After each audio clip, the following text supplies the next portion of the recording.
Welcome to the 2022 NFL on Fox Awards Show, presented by Verizon. Along with former quarterback Mark Sanchez, I'm Chris Myers. It's nice to have you guys back with us. It's good for us to be back to hand out these awards. I know you played in conference championship games, but you have to play well during the regular season to get to a postseason, and that's what these awards are all about. Thank you, Chris. I think that's why I never won any NFL regular on Fox season awards. Okay, that's fine. But these are the most coveted awards in all of football. This is some serious hardware we're handing out.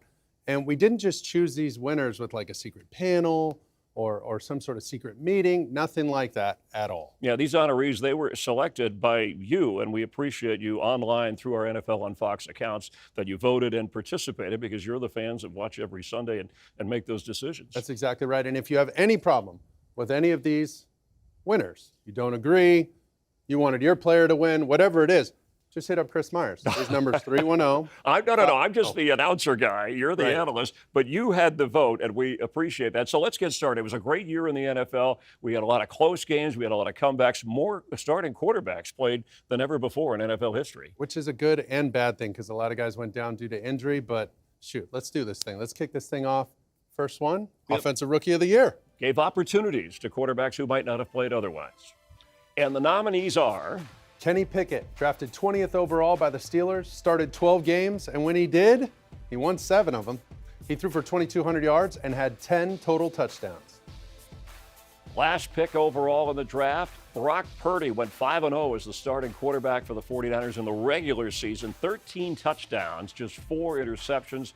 Completion percentage was over 67%, had a high passer rating for the time he played. Kenneth Walker III from the Seahawks, the K9. He started 11 games, took over for Rashad Penny, and then he was the lead back.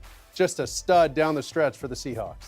And then Garrett Wilson, drafted 10th overall, Jets starter for 12 games, over 1,100 receiving yards. Remember, he also had to play with 3 to 4 different quarterbacks through the course of the year. And so that's your selection for Offensive Rookie of the Year, one of those 4 that they voted on. Interesting, Mark, that 2 of those were good enough to at least be involved to get their teams to the playoffs. Exactly right, with Walker and Purdy.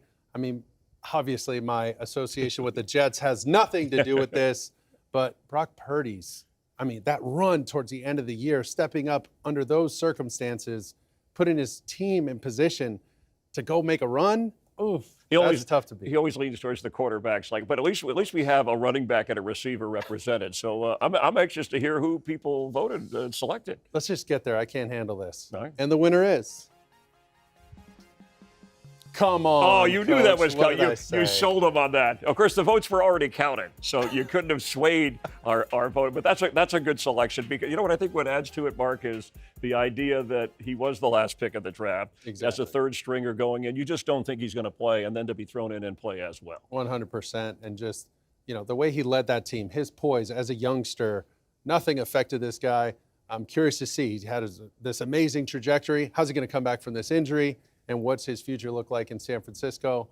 We hope he's in good hands. And while he's rehabbing, he's got a beautiful award to look at. And congratulations, Brock. He was a terrific guy to sit down and talk to, too. He did not sound like a rookie. He sounded like an experienced quarterback. He is your NFL on Fox 2022, presented by Verizon, Rookie of the Year on the offense. Next up, Defensive Rookie of the Year. The nominees are... Don't get lost in the Sauce Gardner, drafted 4th overall by the Jets, 17 games, 2 interceptions, 20 passes defended. Is he the new Revis Island? That's a good question. How about Aiden Hutchinson, drafted 2nd overall? He was a first-round pick of the line. Started 17 games, 9.5 sacks, 2 fumble recoveries, and 3 interceptions for the Lions. Let's keep it on the defensive line. Kayvon Thibodeau, drafted 5th overall by the Giants. Started 14 games, 4 sacks, 2 fumble recoveries, and looked like a monster on the edge. And you mentioned Sauce Gardner. Tariq Woolen, drafted. He was 153rd overall by the Seahawks, but like Richard Sherman, who came late, came with a chip, 6 interceptions, tied for most in the NFL, and was named to the Pro Bowl. I like the variety, again, of players. It was there was a game with the Jets and Seahawks, and both Gardner and Woolen put on a terrific show. So that's tough right there. Are you leaning in any direction? I think the New York market might have this thing cornered, but do they split the votes, cancel each other out, and let Woolen or Hutchinson sneak in? That's my only fear, guys. All right, I want to find out. Defensive Rookie of the Year is voted by the fans. I got to know. The All winner is. Ooh. Oh, well, you Gang spiced Green. up. You already Gang compared Green. him to Darrell Revis, the little Sauce Gardner, Sauce Island, whatever you want to call it. That's the numbers. He had, I think he led the NFL at passes defensed, even though Tariq Woolen had more picks. And that's part of the issue when you get to be such a good defender. Darrell Revis ran into this. Nobody throws to you, so you can't get interceptions. All you can do is defend some passes here or there, but pretty soon he's just going to continue erasing players. So Sauce Gardner of the Jets, your Defensive Rookie of the Year. Now it's time for Comeback Player of the Year, and the nominees are New York Giants, Saquon Barkley. He missed 21 games due to injury over the 3 seasons prior to this one. Over 1,600 yards total rushing and receiving this year, put the team on his back, and the Giants return to the playoffs. Jared Goff, who missed in 2021 a number of games because of injury, passed for over 4,400 yards, 29 touchdowns. Lions had a winning record, best year of his career. C-Mac, Christian McCaffrey, missed 22 of the last 33 games entering this season, played in all 17 during 2022, and he sure looked good in a Niners uniform. And Geno Smith, a guy who bounced around, became a full-time starter, first time since 2014, helped lead the Seahawks to the playoffs, completed 70% of his passes, first among starters in the NFL. I mean, that's an impressive. This is one of my favorite awards to give out, and I want to see how the fans went with it, Mark, for a number of reasons, because it could be injury, could be an off year, a player who just wasn't established yet. I mean, the Geno Smith story is terrific. I mean, just an incredible story to come back and hit your passes at 70+%. I mean, that's incredible right there. The last time somebody spent that much time away, not starting and coming back, who are we talking about? Rich Gannon? Yes, Somebody like that? I mean, that's yeah. incredible feat that he accomplished this year and got his team in the playoffs. Yeah, and Jared Goff almost got the Lions in the playoffs. No what doubt. a story. And, No doubt. and a guy who had been given up on by the Rams. I mean, even though that trade, yeah, right? I mean, went to a Super Bowl. So I want to see. I want to see how this one turned out. And the 2 running backs, the heartbeat of those offenses. Give me to the answer. Let's go. The winner is? And it is Geno Smith. All right. So, well, he had enough stops along the way, whether it was in New York or backing up Phillip Rivers or Eli Manning or Russell Wilson. Well deserved. Physically, emotionally, mentally, just a matured man from the guy I saw as a rookie in New York. And it was so impressive to watch. I'm so proud of him. Guy's going to get paid, Chris. Yes, Let's go. And he'll get paid because he had it copyrighted. We all saw the line on national TV. They wrote me off? Yeah, they wrote me off. I didn't write back. All right, Perfect. but good job, Geno Smith. Congratulations, and the fans nailed this one. Now time for Game of the Year, and the nominees are Week 2, Dolphins versus Ravens. Lamar Jackson had his squad up 35-14 after a 79-yard touchdown run, a pair of touchdowns by Tyreek Hill, and then the game winner with 14 seconds left, Jalen Waddle scores a 7-yard touchdown. Week 10, Bills-Vikings. It was in Buffalo. Bills had a big halftime lead. Eric Kendricks recovers a fumble in the end zone for a late touchdown. In a battle of field goals, they go to overtime. Minnesota wins it by 3. How about Week 10, Cowboys-Packers? Cowboys go up 28-14 in the third after CeeDee Lamb's touchdown, and then the Cowboys go for it on 4th and 3 in overtime, fail to convert. Mason Crosby, 28-yard game winner, 31-28. Week 11, Chiefs-Chargers. What a game for Kelsey. His 3rd touchdown of the game with 31 seconds left was the difference. They came from behind, trailing by 4 late. Chiefs win by 3. Ooh, some barn burners. Yeah, that's just 4 of a collection. And you and I, have called a lot of outstanding games during the course of the year. I think, Mark, the one that jumps out to me was that Buffalo-Minnesota game. It looked like first that Buffalo was going to put it away, and then it looked like Minnesota was going to get it, and they go to overtime. And obviously those were 2 teams that went on to the playoffs. Exactly right. And when you have, the gloves from that final catch immediately in the NFL Hall of Fame, that game was amazing. But that 4th quarter meltdown by the Ravens and then resurgence by the Dolphins, I mean, that was incredible. And the Chiefs rally against their division rivals. So, how'd they vote? Listen, this one's Let's easy. do this I know one. the answer. You know the answer already? I'll tell you after. The winner is. Yes, okay, it is. Just like I said. The Justin Jefferson highlight was played and played. come on. It's in the Hall of Fame, as you said, that terrific moment. And in Buffalo, it showed the kind of year they were going to have. Who knew what was in store for them? Exactly right. And I think the other thing, too, is you look at the Vikings, and they were on the good side, right? Of those 7 or 8 games that went down to the wire, last second, last possession, last play, they end up on the right side of it and get bounced in the first round of the playoffs. So it's not always great. Yeah. You got to learn some of those things along the way and build that culture there. Right, but it is an honor to be voted by you, the fans, as the NFL on Fox Game of the Year. We move on to Coach of the Year. The nominees are Brian Daboll of the New York Giants, his first year, a 9-7-1 record, a wild card berth. The Giants' first winning season and playoff berth since 2016. Revitalized an offense, resurrected a quarterback, and brought Saquon Barkley out of his funk.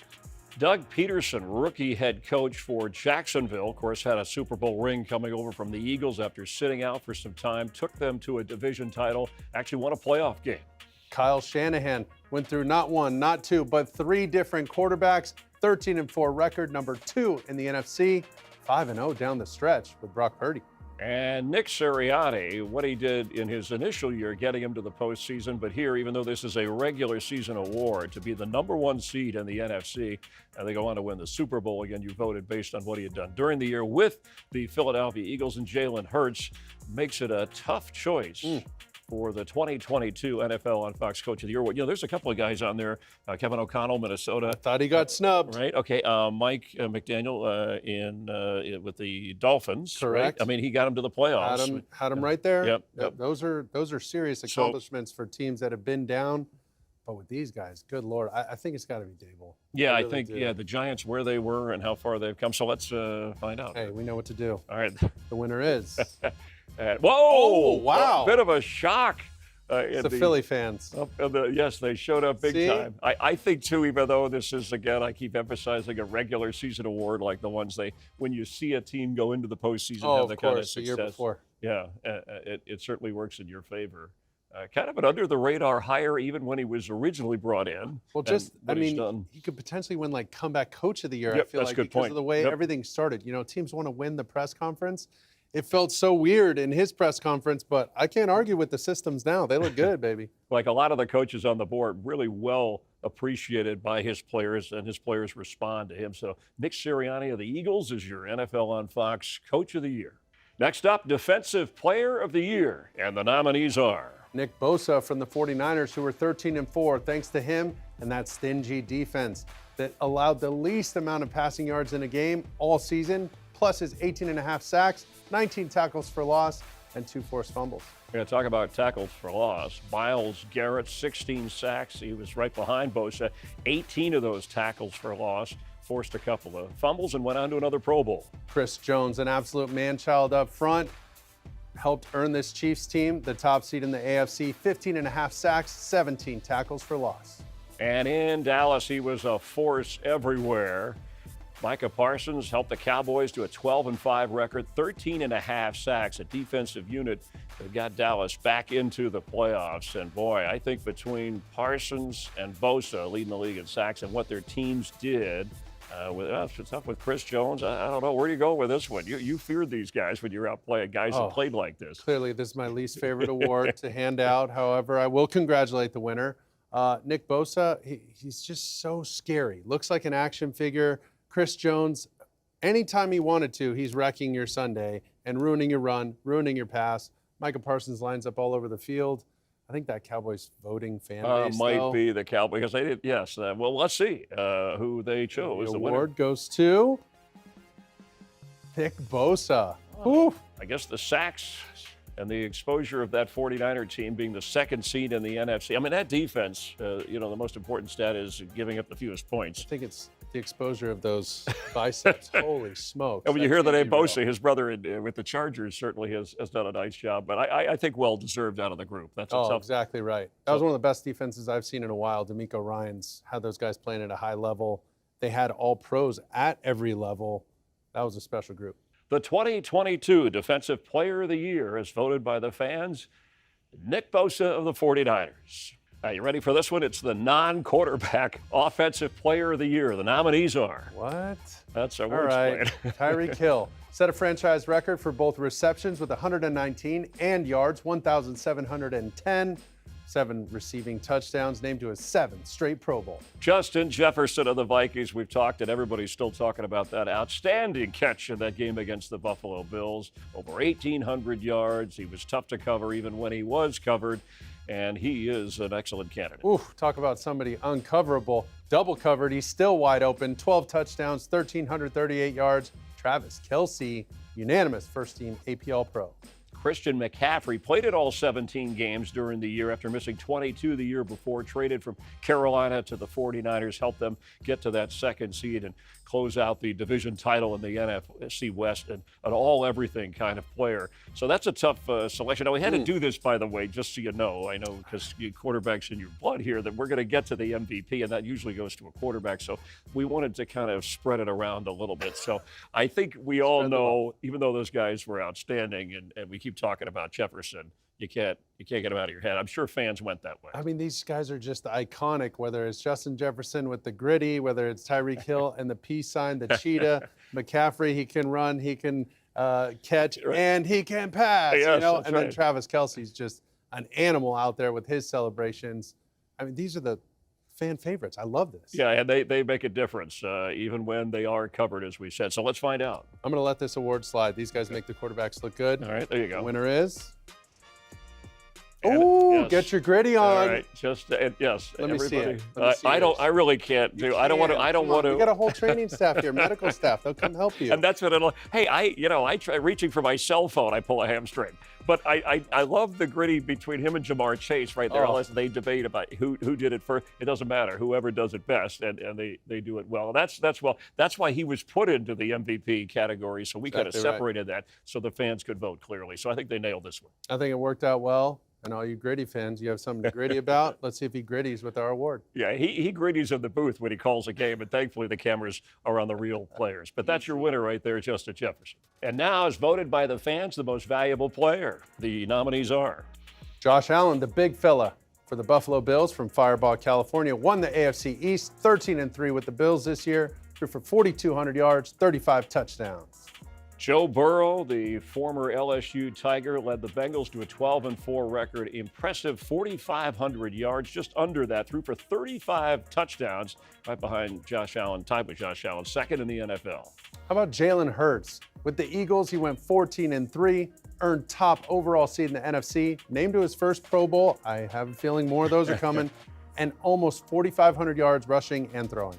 And Patrick Mahomes, talk about, the Chiefs' outstanding record, but the numbers he put up, 5,200 yards, tops in the NFL, 41 touchdown passes, also tops in the NFL. And you know about the receiver change and the adjustment there. I feel like Mahomes, it's almost like back when Michael Jordan was playing that MVP award, it was just handing it to him. And even if somebody else had a good year, sometimes they go, well, we better give it to somebody else just to make it look good. I mean, certainly Mahomes has to be the favorite. But and if you're one of the other guys, you go, what do I have to do? I mean, how about Patrick Mahomes? He did it all without Tyreek Hill this year.